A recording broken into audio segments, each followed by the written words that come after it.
جو گوری کا آپ نے ذکر کیا، ایک تصور ذہن میں یہ بھی آتا ہے کہ اللہ کی کتاب کو پڑھیں یا رسالت محمد صلی اللہ علیہ وسلم کے ارشادات کا مطالعہ کریں، ہر جگہ پہ یہ رنگ کی بنیاد پہ تقسیم جو ہے اس کی نفی ہوتی ہے، کالے کو گورے پہ کوئی برتری فضیلت نہیں۔ یہ جنت میں گورا گورا اتنا کہا، یہاں بیان بھی ہوا، قرآن میں بھی آیا، تو مثلا اس سے کوئی ریسزم نہیں پیدا ہوتا کہ کالے لوگ مثلا کوئی کمتر ہیں، گورے ہی ہیں برتر، اس لیے جنت میں بھی وہی ملیں گے؟ دیکھیے یہ دو بالکل الگ الگ باتیں ہیں، یعنی انسان ہونے کی بنیاد پر کسی کو کسی پر کوئی برتری نہیں۔ اللہ تعالیٰ کے ہاں جو فیصلہ ہوگا اس فیصلے کی بنیاد بھی یہ ہے کہ ان اکرمکم عند اللہ اتقاکم، جو زیادہ اللہ سے ڈرنے والا ہے، پرہیزگار ہے، اللہ کے حدود کی پیروی کرنے والا ہے، وہی اللہ کے ہاں سب سے زیادہ عزت پائے گا۔ جنت کا فیصلہ بھی اسی بنیاد پر ہوگا، جہنم کا فیصلہ بھی اسی بنیاد پر ہوگا۔ دنیا میں بھی اللہ تعالیٰ نے ہم کو یہ تعلیم دی ہے کہ کسی معاملے میں انصاف کرتے وقت، فیصلہ کرتے وقت، مراعات دیتے وقت رنگ کو، نسل کو، اس طرح کی کسی چیز کو بنیاد نہیں بنایا جائے گا۔ اس کا مطلب یہ ہے، لیکن کیا اس کے معنی اب یہ بھی ہو گئے ہیں کہ کسی کی خوبصورتی کو اب بیان نہیں کیا جائے گا، کسی کی بدصورتی کو بیان نہیں کیا جائے گا؟ کیا یہ طے ہو گیا ہے کہ اب خوبصورت اور بدصورت کے الفاظ نکال دینے چاہیے لغت کے اندر سے؟ یہ رہیں گے۔ آنکھوں کی خوبصورتی، رخسار کی خوبصورتی، چہرے کی خوبصورتی، قد کاٹ کی خوبصورتی سب زیر بحث آئیں گی، اور جب آئیں گی تو اس کے مقابل میں بھی کچھ چیزیں ہوں گی۔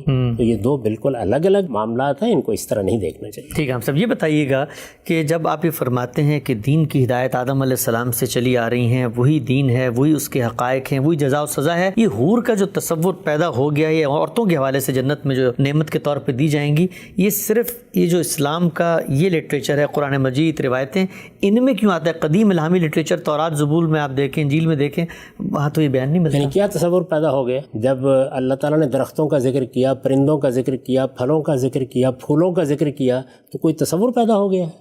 وہ ساری چیزیں یہاں موجود ہیں۔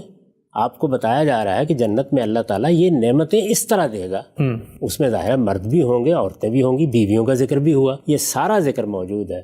یہ پرانے الہامی صحائف میں ان تفصیلات کے ساتھ کیوں نہیں آتا؟ اس کی وجہ یہ ہے کہ پرانے الہامی صحائف میں اللہ تعالیٰ نے طریقہ ہی دوسرا اختیار کیا۔ قرآن مجید پیغمبر کے دنیا سے جانے کے بعد اور اس اعلان کے بعد کہ نبوت ختم ہو گئی، اب پیغمبر کا بھی قائم مقام ہے۔ اس سے پہلے کیا ہوتا تھا؟ پیغمبر انذار کرتے تھے اور کتابوں کے ذریعے سے اللہ تعالیٰ یا تو اپنا قانون بیان کرتے تھے، یا مناجات کے یا عبادت کے طریقے بتاتے تھے، اور یا یہ ہے کہ حکمت دین کی واضح کرتے تھے۔ ٹھیک، تو اس لیے ان کا یہ موضوع ہی نہیں ہوتا تھا۔ تورات کو دیکھیے، وہ صرف قانون کو بیان کرتی ہے۔ آپ اگر زبور کو دیکھیں گے تو اس میں وہ چیزیں آپ کے سامنے آئیں گی جن کا تعلق اللہ تعالیٰ کے ساتھ اپنے رب کو بیان کرنے، تمجید کرنے، تسبیح کرنے، تحلیل کرنے، اللہ کی حمد کرنے، اس کے حضور میں مناجات کرنے سے ہے۔ وہ در حقیقت مناجات کے مضامیر ہیں۔ اور حکمت، دین میں کیا حکمت ہے، دین کی کیا حقیقت ہے، یہ انجیل کا موضوع ہے۔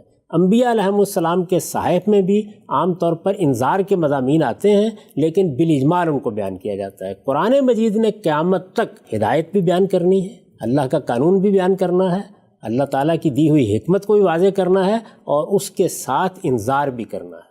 قُلْ أُوحِيَ إِلَيَّ هَٰذَا الْقُرْآنُ لِأُنذِرَكُم بِهِ وَمَن بَلَغَ۔ ٹھیک، رسول اللہ صلی اللہ علیہ وسلم نے اس قرآن کے ذریعے سے اپنی قوم کو، اپنے مخاطبین کو انذار کیا۔ قیامت تک یہی قرآن اب ذریعہ انذار ہے۔